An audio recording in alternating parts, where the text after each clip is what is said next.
Stop! You don't need to buy that because you can make it, and I'm going to teach you how. Episode 2. First, measure your laptop. Lay all of your fabrics out.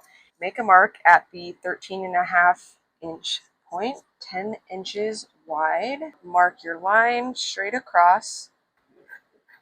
It's time for the back piece and mark my length, which is 17 inches. My width is 10 inches.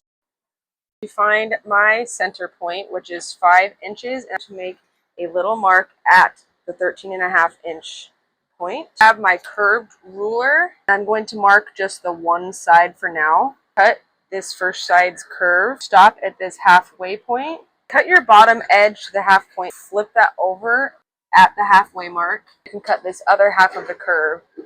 Have your curved back pieces. Cut the lining to your batting and the batting piece itself a little bit bigger.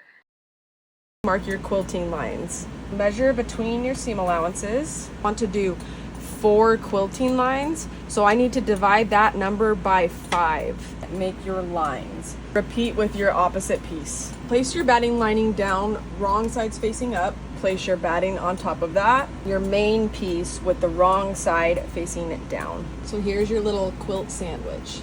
Repeat for the front piece. Sew all of your quilting lines. We're going to cut off all of the excess of your batting and batting lining. Make some bias tape or use a pre-made bias tape. Once you have your bias tape made, you're going to do this top curved edge and just one of the horizontal edges of your front piece. Sew your bias tape to the top edge of both pieces. And place right sides together and sew around the entire edge, leaving the top edge free. I'm going to seam finish, and I'm going to poke out my corners with this little tool and press those seams. Now take your remaining bias tape and sew it closed.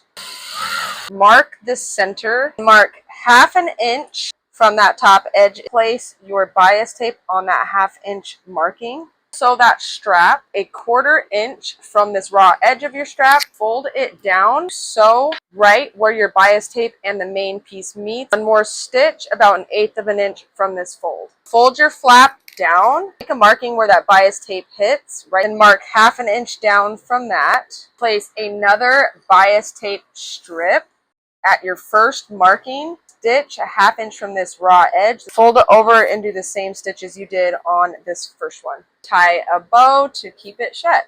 Now, one of the example did not have this little bow tie. I just thought it would be a cute addition.